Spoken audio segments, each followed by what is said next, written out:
qui j'ai revu pendant ces années? D'abord Mathieu Ressiguier. Je me suis inventé un lumbago récurrent et je suis devenu un de ses plus fidèles patients. Massage aux huiles essentielles, mobilisation douce et étirement, application de chaud sur le bas du dos. Si ça fait pas de mal, ça fait toujours du bien. Et pendant ce temps, on papote. J'ai pas évoqué le sujet tout de go, j'ai dû d'abord l'apprivoiser.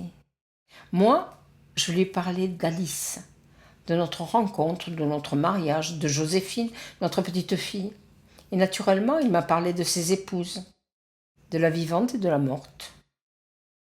Quand on a atteint un degré suffisant de complicité, il a évoqué la dépression qui semblait envahir l'esprit de sa première femme, ce qui jouait en faveur du suicide.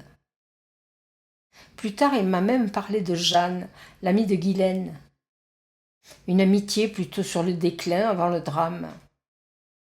La jalousie minait le cœur de Jeanne.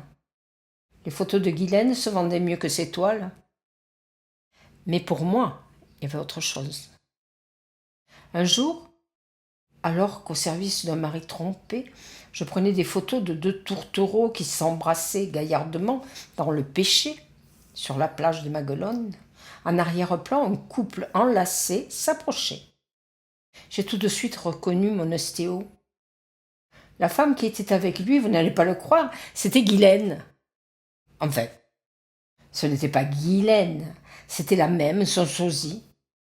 J'avais tellement vu de photos dans le dossier du commissariat et dans le Midi enchaîné que je la connaissais par cœur, la Guylaine. Quand ils sont arrivés à ma hauteur, Mathieu m'a repéré et il m'a présenté Hélène, sa nouvelle épouse. Quel choc! Comment peut-on épouser deux fois la même bonne femme? J'ai aussi dû faire appel à une infirmière lorsque je me suis fait tirer dessus par un mec que je filais dans une histoire de drogue. J'avais des pansements à refaire à domicile et j'ai naturellement soufflé le nom de Caroline au chirurgien qui avait extrait la balle de mon bras. Elle était une collègue de Guylaine. Elle a la langue bien pendue et m'a balancé quelques détails utiles à mon enquête. La mère de Guylaine, qui devait avoir 67, 68 ans, et qui ne sortait plus beaucoup, je la rencontrais de temps en temps dans le petit bois des Aresquiers. Elle y venait prendre l'air et se régaler de la vue de l'étang et du ciel au travers des pins.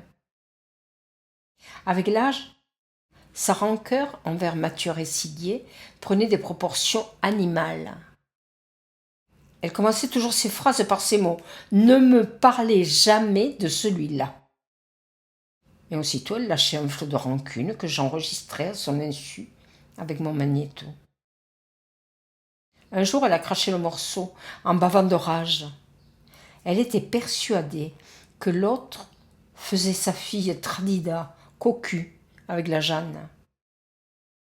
Elle semblait avoir encore toute sa tête, et pour l'avoir testée en la faisant jouer au jeu des 1000 francs sur le banc du petit bois, je peux vous dire que sa mémoire fonctionnait encore à merveille. J'ai consigné tout ça dans mon cahier. Du coup, ça faisait un mobile pour que Jeanne soit classée en bonne place dans mon tableau des coupables présumés.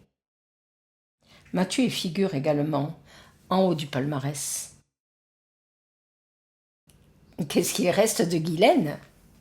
Vraiment, vous voulez que je réponde à cette question?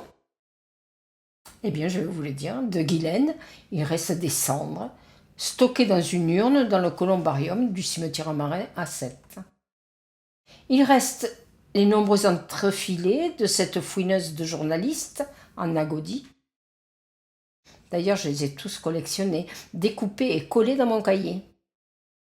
Ça en représente des heures d'investissement et des tubes de colle. Et pourquoi? Pour qui? Maintenant que Graziella Carlomagno est morte, la seule à l'avoir réellement aimée, à ne l'avoir jamais remplacée, j'ai l'impression que tout le monde s'en fout de Guylaine, à part vous, la journaliste et moi.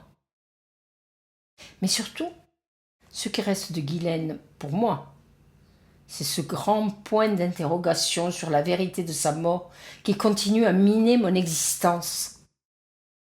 Et qu'un simple signe de ponctuation ait autant de pouvoir sur ma vie, ça fait chier.